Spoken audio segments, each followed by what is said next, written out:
Hi everyone, in this video we'll be going over A-Level Accounts 2023 Specimen Paper 3 question number 1. So paper 3 is going to be quite different from examination for 2023 onwards.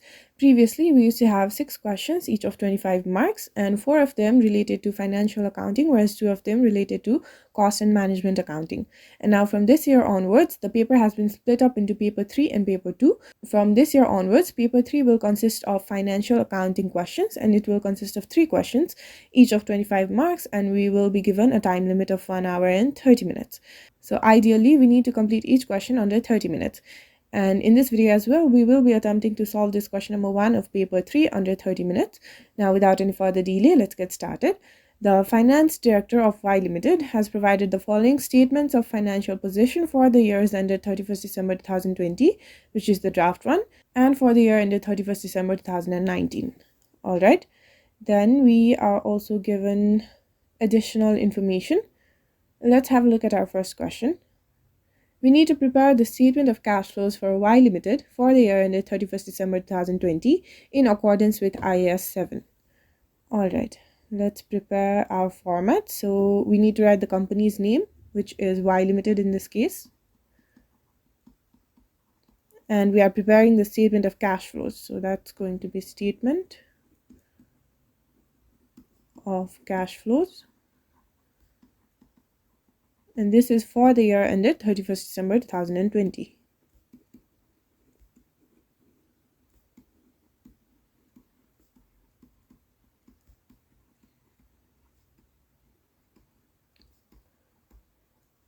All right. Now, statement of cash flows according to IAS 7 is divided into 3 sections. So the first section deals with operating activities. We will be starting our statement of cash flows with that particular section. Let's write it down. So that's operating activities. And if you remember the format correctly, we start our operating activities section with the profit or loss from operations. So let's have a look above at our given information. Okay, we're given the loss from operations for the year ended 31st December 2020 to be 14,000. And since this is a loss, it is a negative balance. So we need to write this amount in a bracket indicating that this is a negative balance. Let's do that. And we can see that the amounts are given in thousands, right? So we can prepare our statement of cash flows in thousands as well. Let's do that. We have thousands. And we were given the loss from operating activities,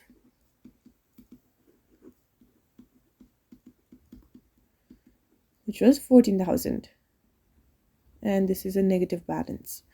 Okay, so let's have a look above to see the items that we need to adjust in our operating activities. Remember that profits from operations or loss from operations in this case also includes the depreciation charges, right? But we are preparing the statement of cash flows, which only needs to include all of our cash inflows and outflows. We add all of the inflows and we subtract all of the outflows. But depreciation is a non-cash expense, which should not be present in our statement of cash flows at all.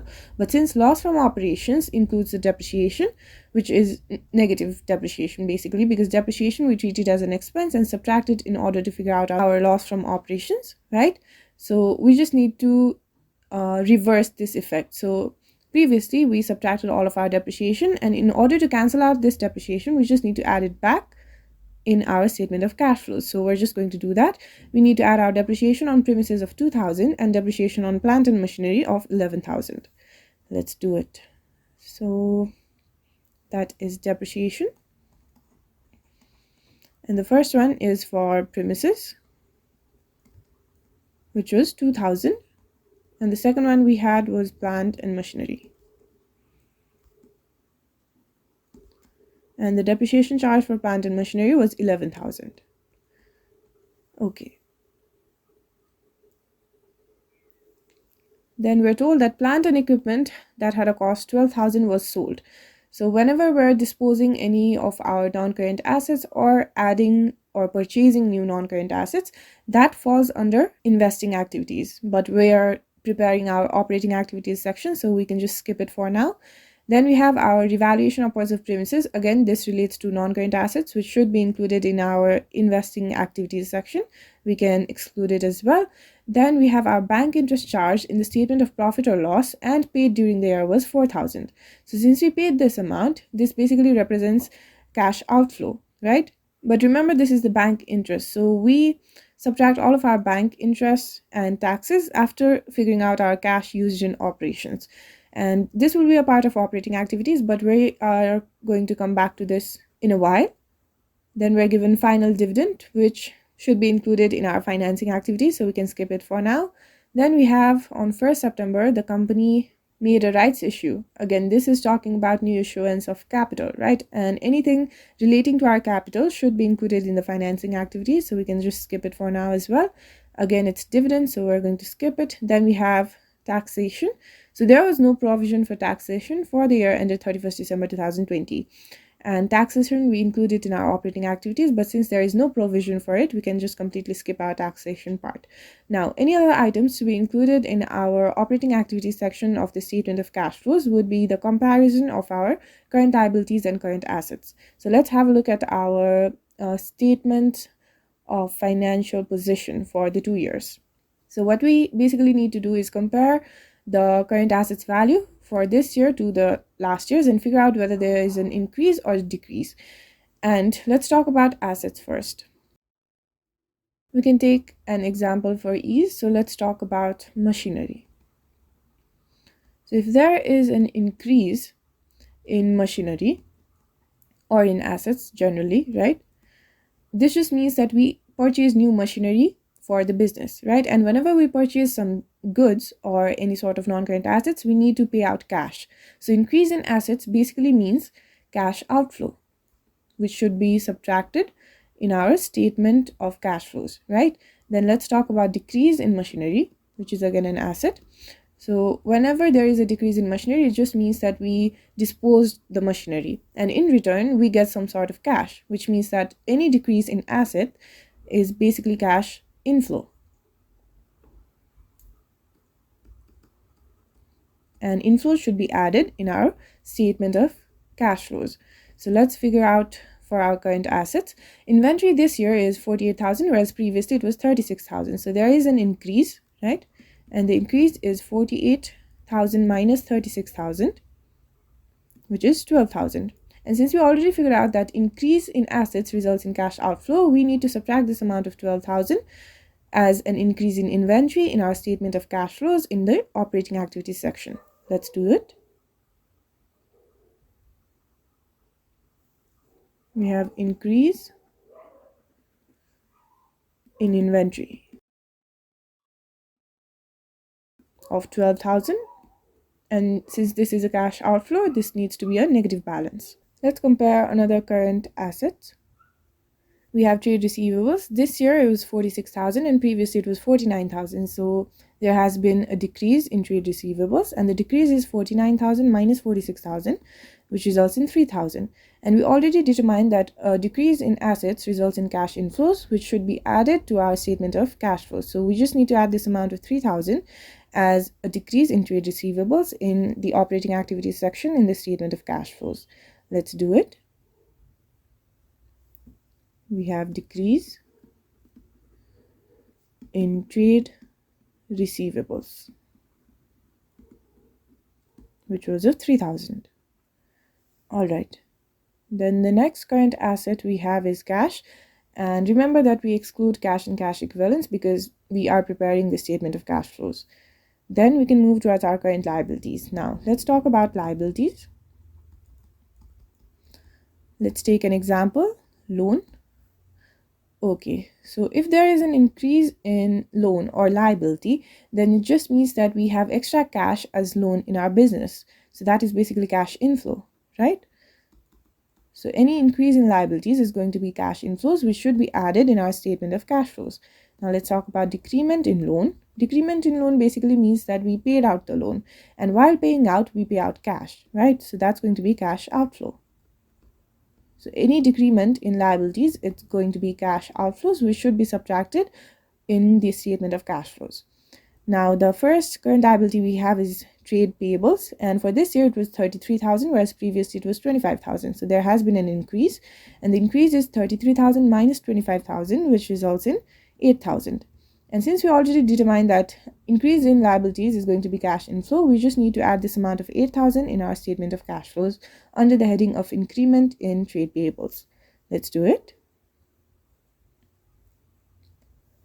We have increase in trade payables with the value of 8,000. Now let's have a look above. We have taxation, but remember that interest and taxation are the items that should be adjusted after figuring out the cash used in operations. And since we adjusted all of the above items, we can just figure out our total cash used in operations. Let's do that. So cash used in operations is just going to be the sum of these amounts. So that's minus 14 plus 2 plus 11 minus 12 plus 3 plus 8, which results in negative 1,000. And then we need to adjust our interest and taxation. So we already figured out the interest, bank interest, which was 4,000, and this is paid out, which means that this is a cash outflow which should be subtracted. So let's write it down.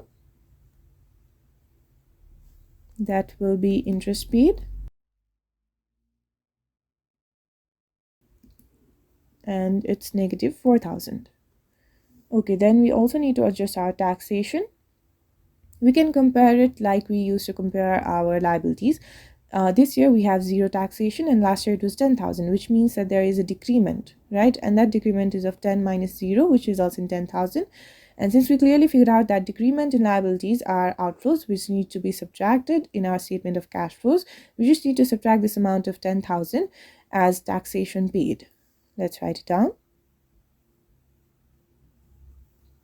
That is taxation paid with the amount of 10,000. Okay, this concludes all of the items to be included in our operating activities section. So we can just figure out the net cash used in operating activities now.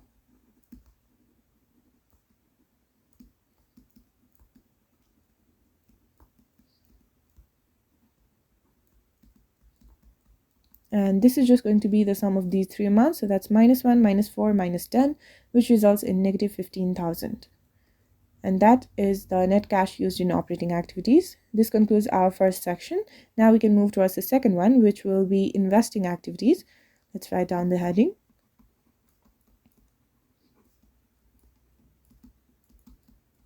And this section consists all of the cash inflows and outflows relating to non-current assets. So it includes the purchases of new non-current assets as well as the disposal of our non-current assets. Let's have a look at the given information.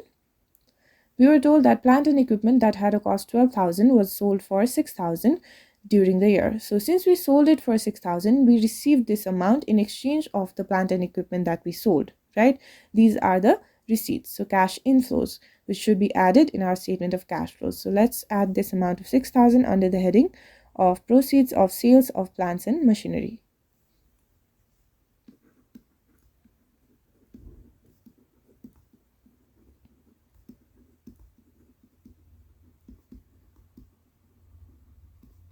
And the inflow was of 6,000. Let's have a look above. So we completed this. The premises were revalued upwards by 100,000, and this is just the revaluation upwards, which does not bring in any cash from outside, right? So we should not be adjusting this factor or this transaction in our statement of cash flows. We can just exclude this. Then we have final dividend, which should be included in our financing activities section. We have rights issue, again, which is a part of financing activities. Okay, let's have a look at the statement of financial position to see if there were any purchases of non-current assets. For plant and machinery, we can see that the value has decreased this year as compared to last year due to the disposal. But for premises, we can see that the value has increased as compared to last year, which means that there were additional purchases of premises made. And we need to figure out the amount of purchases that we made. And we can figure it out from the statement, which I will write down right here. So start with our opening net book value. Then we add all of the purchases made. And remember that purchases value is mentioned at its cost. Then we subtract all of our disposals. And while subtracting the disposals, we do it at its net book value. Then we also subtract the depreciation charge for the year. And then we add any revaluation upwards,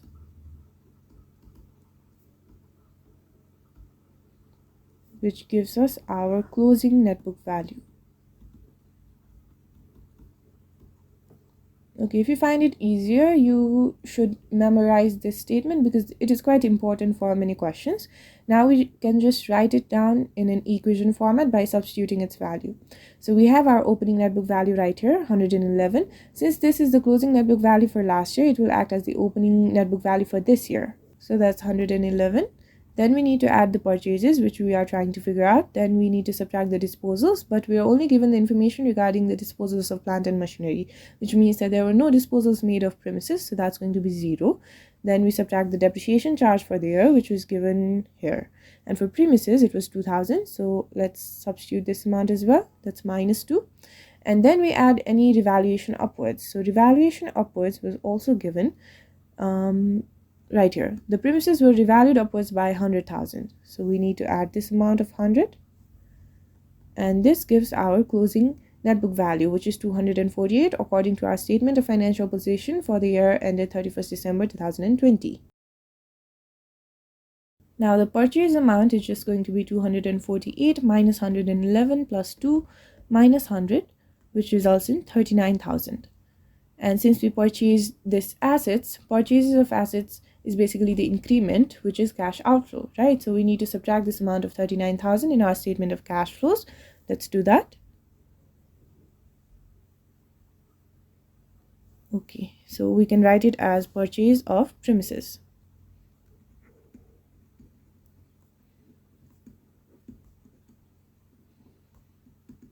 which was of 39,000.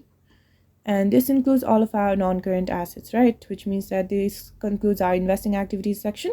Now we can figure out the net cash used in investing activities.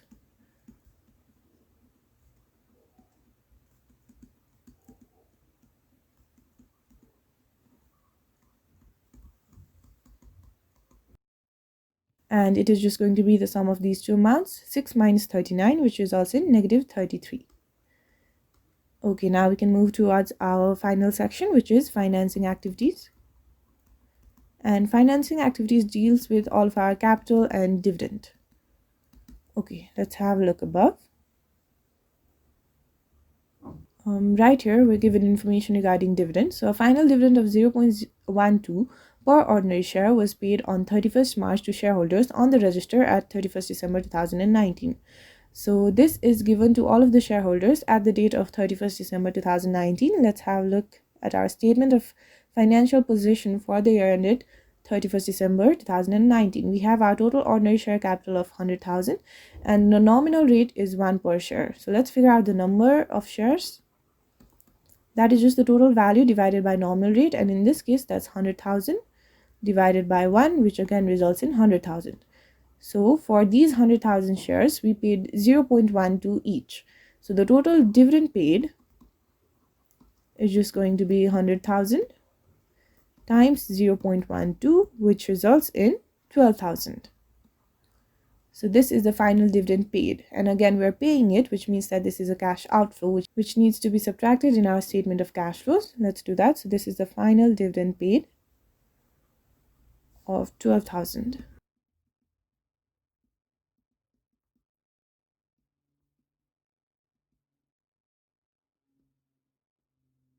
Again, let's have a look at the given information.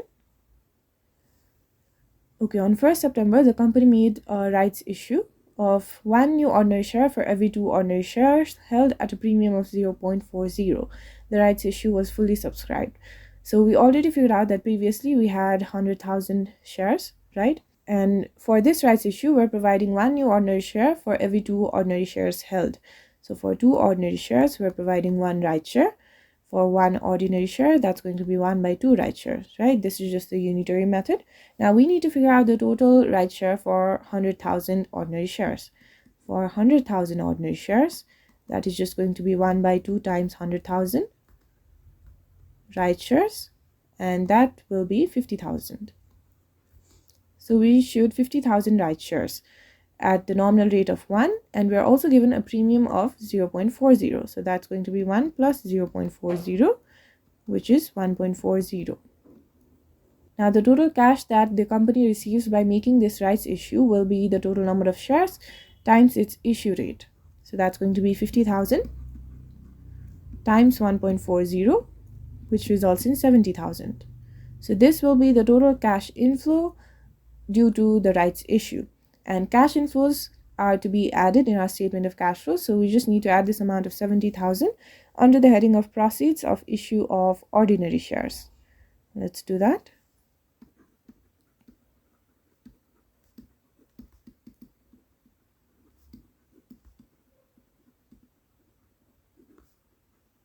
That will be the amount of 70,000. Okay. Then we were again told that an interim dividend of 0.06 per ordinary share was paid on 30 November to shareholders on the register at 31st October. So at 31st October, we also have the new rights issue, right? So now the total number of shares is going to be the previous number of 100,000. Then the 50,000 additional rights issue that we issued at the date of 1st October, right? So that's 50,000 as well. So the total number of shares is going to be 150,000. And we need to pay out this dividend of 0.06 for these number of shares. So the total amount of dividend is going to be 0.06 times the number of shares, which is 150,000. And that results in 9,000. And again, this is the dividend being paid, which means that this is a cash outflow, which needs to be subtracted in our statement of cash flows. Let's do it. We can write it under the heading of interim dividend paid.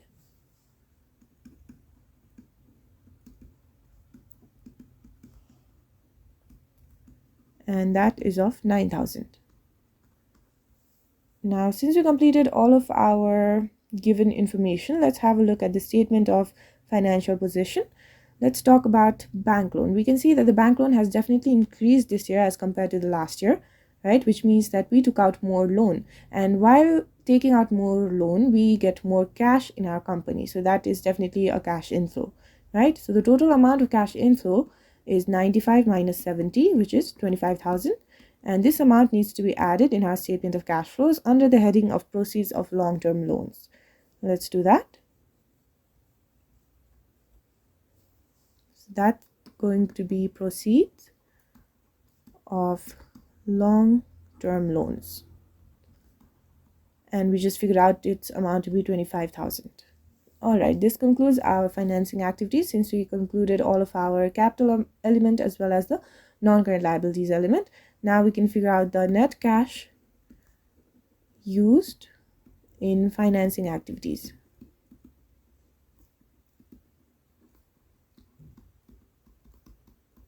And that will be the sum of these four amounts. So that's minus 12 plus 70 minus 9 plus 25, which results in 74,000.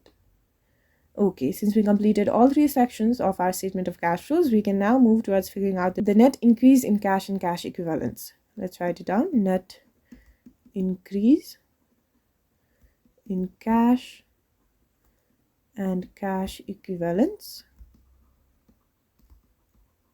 And that is just going to be the sum of net cash used in operating activities, net cash used in investing activities, and net cash used in financing activities, which we already figured out. So that will be minus 15 minus 33 plus 74, which results in 26,000. Then we add our opening cash and cash equivalents.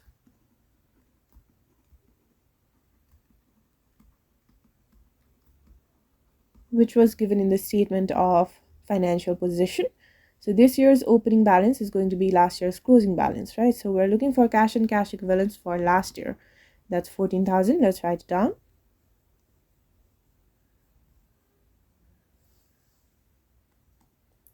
And by adding these two factors, the net increment and our opening balance, we figure out the closing cash and cash equivalents.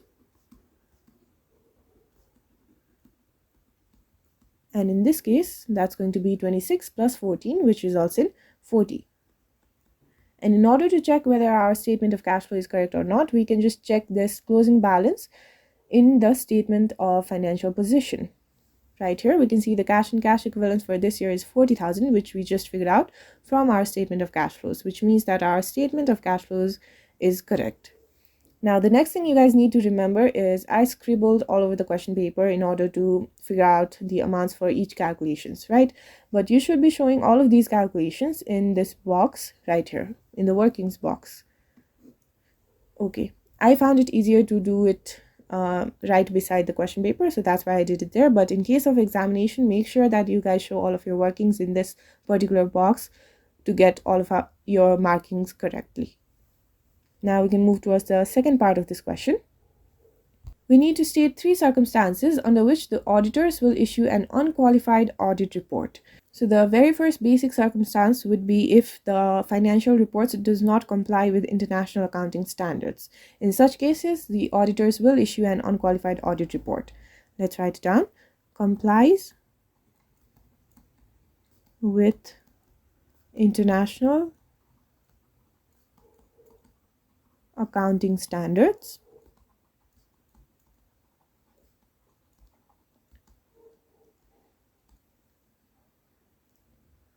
The second one would be if the financial statements have been prepared without material errors or omissions of any of the transactions, right? Let's write it down. The financial statements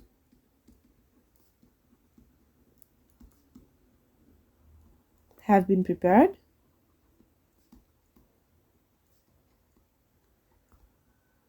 without material errors or omissions. And the last circumstance would be if it complies with all legal requirements. Let's write it down. Complies with all legal requirements.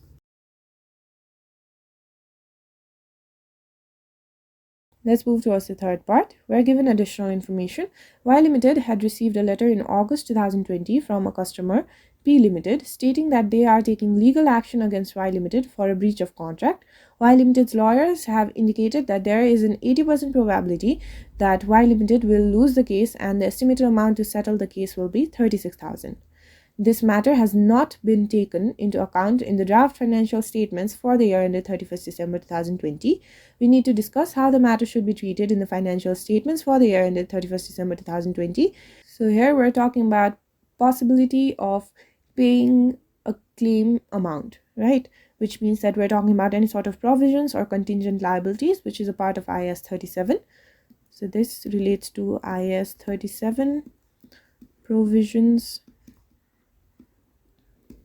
contingent liabilities,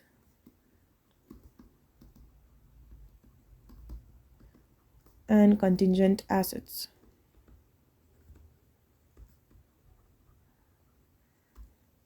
And we can see that there is 80% probability of paying this claim of 36,000, which means that this claim is material in the context of Y Limited's income statement. Let's write it down. The claim is material in the context of Y Limited's income statement.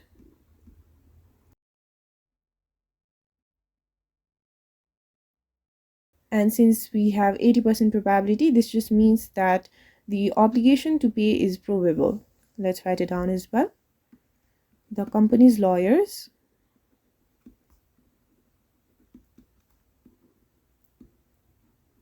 have confirmed that Y Limited has an 80% probability of losing the case. Therefore, its obligation to pay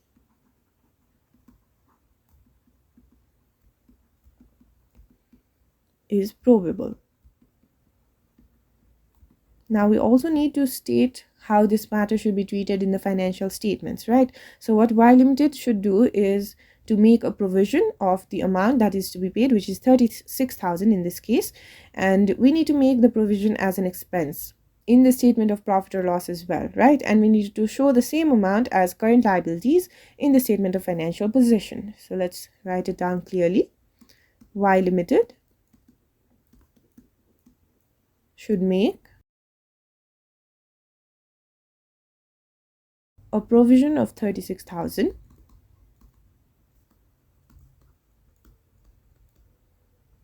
as an expense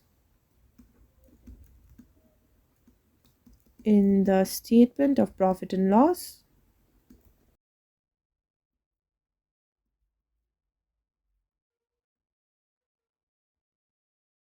and show the same amount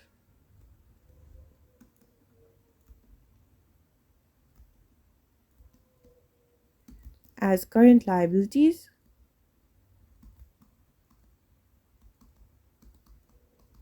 in the statement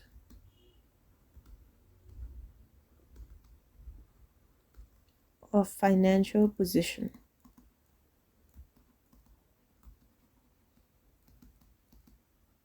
Okay, now we can move towards the fourth part. We are again given additional information. Sarah is the accountant of Y Limited. She reports to the finance director. Her assistant accountant, who was responsible for drafting month-end financial statements and reports, has resigned from the company. Sarah's daughter Jenna has recently lost her job. Sarah suggests to the finance director that Jenna should be recruited as the new assistant accountant. Jenna studied A-level accounting 10 years ago and since worked as an accounting clerk. She has no other accounting qualifications. The finance director has rejected Sarah's proposal. We need to explain why the finance director rejected Sarah's proposal to recruit Jenna. We need to justify our answer with reference to the fundamental principles of the ethical framework for accounting. Okay, so the very first thing to talk about here is the professional competence. We're told that Jenna has no other accounting qualifications except for A-level accounting, which she took 10 years ago. But accountants in business should have appropriate professional competence to undertake their tasks, right? So this is why the finance director has rejected Sarah's proposal. Let's write it down. Accountants in business should have appropriate professional competence to undertake their tasks.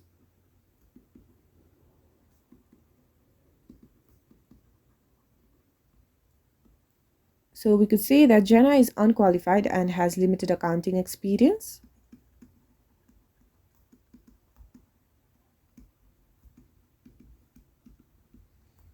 And has limited accounting experience. And we know that Sarah is the accountant of Y Limited, right? And having Jenna, who is her daughter, as the new assistant accountant would be potential conflict of interest. Let's write it down. Employing your daughter and having her report to you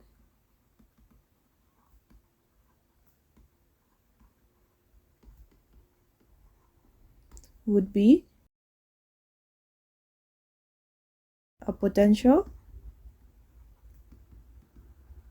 conflict of interest.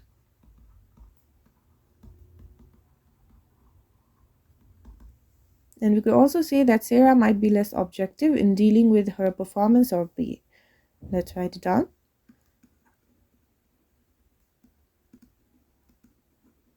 Might be less objective in dealing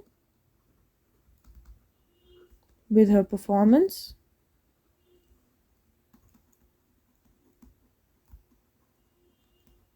or pay. Okay, so this concludes the first question for 2023 Specimen Paper 3. If you found this video useful, make sure you like the video and leave a comment below. And make sure you subscribe to the channel and hit the bell icon so that you do not miss any of these videos in the future. Thank you.